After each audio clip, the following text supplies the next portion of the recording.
Joe, it's Rex Manning Day. If you want to hear more about Rex Manning Day and other fake movie holidays, check out the video by This Exists. And while you're there, watch some of his other stuff, because Sam's pretty awesome. Much like how 16 Candles and The Breakfast Club was a snapshot of what it was like to be a teenager in the 80s, Empire Records is what it was like to be a teenager in the 90s. On that note, if you were to imagine what it was like to be a teenager in the 90s, you'd have the movie Hackers. Hack the planet! Over the years, Empire Records has become a beloved classic, but it had a very rough start. To get the full story, we need to go back a few years. In 1992, Warner Brothers released the movie The Bodyguard, along with the soundtrack for the movie. While the movie was a hit, the soundtrack went on to be a monumental hit. It sold more than 1 million copies its first week, and as of currently, it's sold more than 45 million copies, making it the best-selling soundtrack of all time. Seeing the potential of having a movie pull in money on two fronts, they began looking for a script that would have a heavy musical focus that would pair well with a soundtrack. Regency Pictures, a division of Warner Brothers, found the perfect script. The script they discovered, originally titled just Empire, was written by Carol Heikkinen, a former employee of Tower Records. She wrote the script partially based on her experiences and the people she knew while working there. It was now 1994 and alternative rock had taken over the airwaves. MTV's Alternative Nation was hugely popular, and bands like Pearl Jam and Soundgarden had gone from their humble beginnings and were now thrust into the mainstream. Warner Brothers was looking over the bands signed to Atlantic Records, one of their affiliates. Not happy with the Atlantic artists, the soundtrack was passed off to A&M Records, who had many alternative bands signed to their label. The main reason they chose A&M was because one of their artists, the Gin Blossoms, was very popular, and they were able to get their next big hit, Till I Hear It From You, as the lead single for the soundtrack. They hired Alan Moyle to direct, because of his success with the teen rebellion movie, Pump Up the Volume. They wanted him on board because that movie was such a hit with the teen audience they were targeting. The majority of the cast was a bunch of fairly unknown young actors, with Liv Tyler being arguably the most well-known at the time, after starring in the insanely popular Aerosmith video, Crazy. While casting the part of Burko, they wanted somebody who was actually a musician. The frontrunner was Billy Joe Armstrong, from a band that was just starting to take off, Green Day. He declined because the shooting schedule would interfere with the touring schedule, so they went with the next pick, Coyote Shivers. Shivers lied to get the job, saying he was a teenager, but in actuality he was 29 years old and married to Bebe Buell, who coincidentally was Liv Tyler's mother, making him her stepfather. Rory Cochrane got the part of Lucas, and when he discovered they still had parts open for the girls in the film, he convinced his girlfriend at the time, Renee Zellweger, to audition. The two had met right before this, on the low-budget Western psychedelic road opera, Love in a 45. Robin Tunney was cast as a troubled character Deborah, but the studio didn't like her. They told Moyle they were going to fire her because she looked too cute to be depressed. Moyle let her know this, and it was her suggestion to shave her head. This saved her from being let go, but then she had to wear a wig the entire time she was filming her next movie, The Craft. The rest of the cast was filled out with young up-and-coming actors, as well as a few veterans. Ethan Embry played the hyper-stoner Mark. Kimo Wills played the pot dealer who was never allowed to be shown dealing pot, Eddie. Johnny Whitworth as the lovelorn artist AJ. Brendan Sexton III as the shoplifter Warren. Maxwell Caulfield as the aging Robert Palmer-style musician Rex Manning. Debbie Mazar as Rex's assistant Jane. And Anthony LaPaglia as the manager/father figure Joe. The ballerina Mark's infatuated with was played by Maxwell Caulfield's stepdaughter, Melissa. The film was scheduled to be a 3-month shoot. The first 30 days were for rehearsals, but really it was just time for the cast to get to know one another. So when they went to shoot, they gave off a feeling of camaraderie, like they'd been working together for years.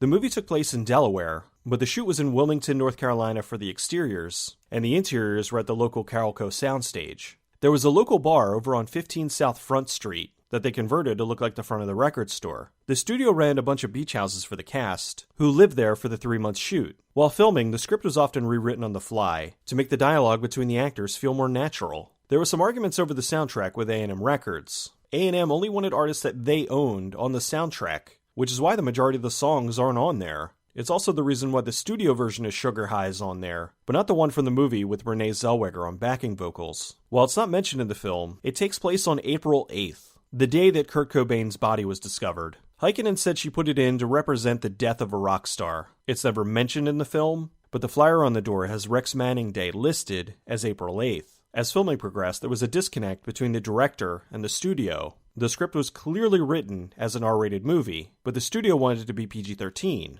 So they had to sidestep issues like Mark eating pot brownies. Now they're my special recipe, and you know what that means. Ooh, lots of sugar.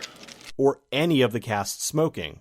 The director had his vision that the studio didn't like. As the studio forced more musical numbers into the film, it became clear to Moyle that the movie was now secondary to the soundtrack. They didn't really seem to care whether or not the movie was good, just so long as it kept pushing the music. After seeing all the dance segments, Shivers decided that he wanted to be in the movie as little as possible. So whenever a scene like that came up, he vanished, which is why he's barely in the movie up until the end. Moyle wanted the movie to be about the music, not to sell the music. He shot long scenes showcasing the musical interests of the different characters and how important the music was to their lives. Moyle screened his cut for the studio, who didn't like it and insisted on some reshoots. After the reshoots, the studio took the film from the director and edited it themselves. They cut 40 minutes out of the film, many scenes that helped to give a little more character development, like Corey's sister bringing the mail that she got into Harvard. They even cut characters from the film completely. Warren had a sister, and a young Tobey Maguire was supposed to be in it as a character named Andre. There was more interaction with Joe and Jane, so it made sense as to why she came back at the end. They had Gina giving Corey her red bra, which explained why she was taking it off later. They also extended the scene with Corey and Rex, so now it made sense as to why she was so disgusted. I hope you like the taste of blue cheese. All the scenes of the employees talking about their favorite music was cut. Essentially, a lot of the movie was changed. Still, the soul of the film was there, and even in its shorter form, the movie had an undeniable charm about it. Regency held a test screening for an all-teen audience, their target demographic, in San Fernando Valley. The audience loved it. For some reason, the studio wanted to test it again, only this time they had a screening far outside of their target demo. Not surprisingly, this audience hated it. So even though one audience, the target demographic, loved it, and another audience, not the target demographic, hated it, Warner Brothers sided with the latter. The film was supposed to get a wide release in about 1,200 theaters, along with a full marketing push. However, seeing what they perceived as a monumental failure, Warner Brothers dropped the ad campaign and released the movie into 87 theaters. With no marketing, no support from the studio, and a tiny release window, it's no surprise the movie was pulled after 2 weeks and only made a little over $250,000 versus its $10 million budget. Home video was a different story entirely. When it hit VHS, the audience slowly grew. Tapes were being worn out and passed around like some secret treasure. The popularity grew and grew, and in 2003, Warner Brothers got wind of this. As a way to regain some of the money they lost on the film, they released the remix special fan edition of the film on DVD, which most everyone hated. While the remix did add certain scenes back into the film, they also removed some of the movie's most memorable moments. The biggest being when Rex Manning leaves and tells everyone, Why don't you all just fade away? which wasn't in this version. Imposter. You know something? You could all be right. It was about 17 minutes longer, but still wasn't the original director's cut Moyle created. They included some deleted scenes that thankfully weren't in the movie, 2 of which humanized Rex. One was of him waiting for a ride since Jane left him at the store. He runs into Burko, and he tells him how he's sold out, and now the record company won't let him make the music that he wants to make. Then at the end, Burko's doing a really awful rock version of Say No More Monet More. Rex joins him on the roof, only to be removed by the police, like the famous Beatles rooftop gig. Decades had gone by, and the cast had long since moved on, unaware that the audience for the film was still growing.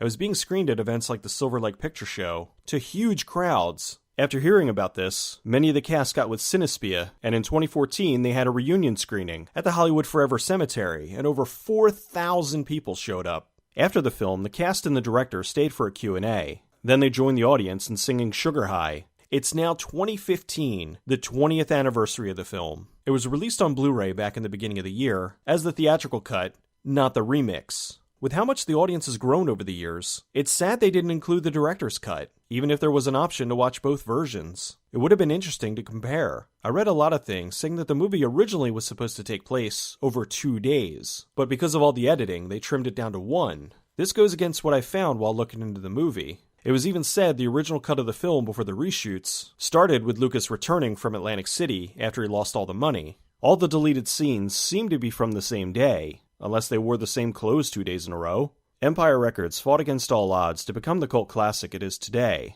This is a movie that managed to overcome ridiculous amounts of studio meddling to become what I've seen numerous people call the movie of a generation. The cult status the movie's achieved is now punctuated by the fact that many fans are completely unaware of how little faith the studio had in it. They don't care the studio made it to sell records. They don't care that it was barely in theaters. However, what they do care about is that the movie speaks to them on a personal level and captured the essence of the 90s. It's fitting then that the lifespan of the movie has been somewhat mirrored in reality. Fans saved the movie from obscurity, despite a studio that never really understood what it had, much like how the owner of Empire was just looking to offload the store he inherited. In the movie, the kids saved the store. But in reality, the fans saved the Empire.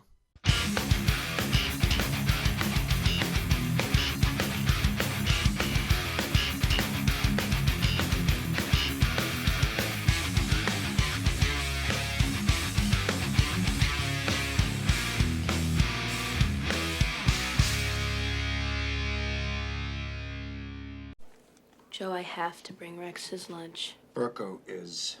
Joe, I need to bring him his lunch. Burko is. I'm bringing Rex his lunch! All right. Thanks, Joe.